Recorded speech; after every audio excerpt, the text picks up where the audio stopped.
হরে কৃষ্ণ। আজ অন্নদা একাদশী 2025 19 তারিখ। এই ভাদ্রবতী কৃষ্ণপক্ষিয়া অন্নদা একাদশী মহাত্মা ব্রহ্মবৈদ্য পুরাণে বর্ণনা করা হয়েছে। মহারাজ যুধিষ্ঠির বললেন, হে কৃষ্ণ, ভাদ্র মাসের কৃষ্ণপক্ষের একাদশীর নাম কি তা শুনিতে আমি অত্যন্ত আগ্রহী। শ্রীকৃষ্ণ বললেন, হে রাজন, আমি সর্বস্তর এই একাদশীর কথা বর্ণনা করছি, আপনি একগচিত্তে শ্রবণ করুন। ভাদ্রের কৃষ্ণপক্ষিয়া একাদশীকে বলা হয় অন্নদা। এই তিথি সর্বপাপ বিনাশিনী। যিনি শ্রীহরির চরণে এই ব্রত পালন করেন, শ্রীহরি অর্চনে এই ব্রত পালন করেন, তিনি সর্বপাপ মুক্ত হন। এমনকি এই ব্রতের নাম শ্রবণে রাশি রাশি পাপ বিতাড়িত হয়ে যায়। হরি বল। এই ব্রত প্রসঙ্গে একটি পৌরাণিক ইতিহাস রয়েছে।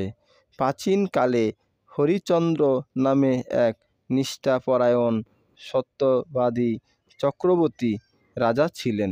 পূর্বে কর্মফল ও প্রতিক্রিয়া সত্যতা রক্ষার তিনি রাজক্রমে অবস্থান এমন হলে যে তিনি নিজের স্ত্রী, পুত্র এবং অবশেষে নিজেকেও পর্যন্ত বিক্রয় করিতে বাধ্য হলেন।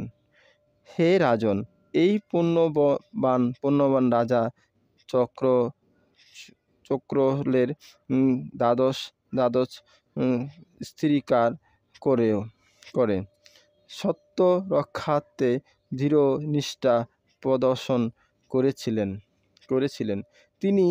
তিনি শ্মশানে মৃত ব্যক্তির বস্ত্র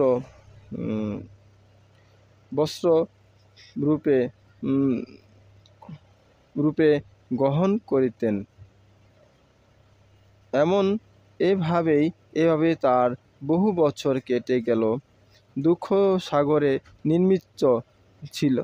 নির্মিত হয়ে কি করি, কোথায় যাই, কিভাবে এই দুর্দশা থেকে উদ্ধার পাই, এমন চিন্তা তিনি দিন রাত্রি বিভিন্ন ভেবে বিরল হলেন। এমন সময় দৈবক্রমে দুঃখী গৌতম মুনি ঋষি রাজার কাছে এলেন। রাজা মুনিকে দর্শন করে ভক্তিপূর্বক প্রণাম করলেন।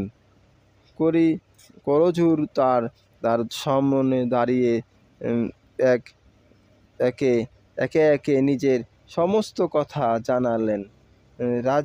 রাজা দুঃখ কথা শুনে মুনিবর বিষম্বর মৌন হলেন, অত্যন্ত ব্যথিত হলেন।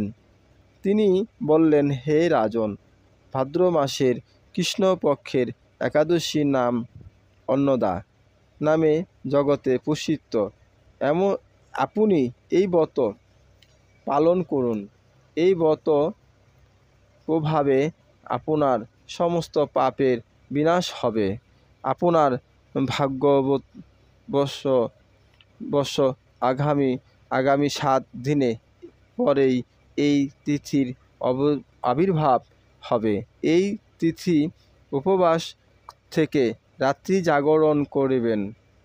এই ব্রতের পূর্বে উদযাপনে আপনার সমস্ত পাপ ক্ষয় হয়। হে রাজন, আপনার পুণ্য প্রভাবে আমি এখন এসেছি জানবেন। এই কথা বলে গৌতম মুনি অন্তর্ধান হলেন। ঋষিবরের উপদেশ মতো তিনি শ্রদ্ধা সহকারে সেই ব্রত পালন করলেন। তার ফলে তার সমস্ত পাপ দূর হয়ে সে মহারাজ হয়ে ব্রতের প্রভাব শ্রবণ করলেন।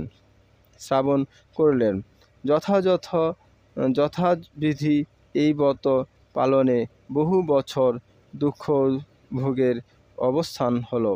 বতের প্রভাবে রাজা হরিশ্চন্দ্রের সকল দুঃখ সমর্থন হলো। পুনরায় তিনি স্ত্রীকে ফিরে পেলেন এবং তার মৃত্যুপুত্র জীবিত হলো। আকাশ থেকে দেবগণ দ্রুতবিধি পুষ্পবৃষ্টি করতে লাগলেন।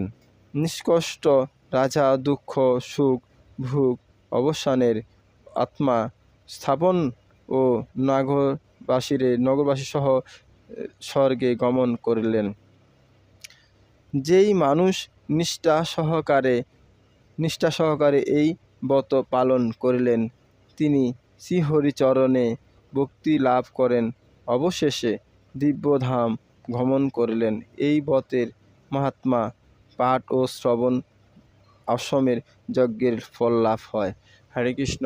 আমরা যা বুঝতে পারলাম যে এই ব্রত পালন করে হরিশ্চন্দ্র রাজা তিনি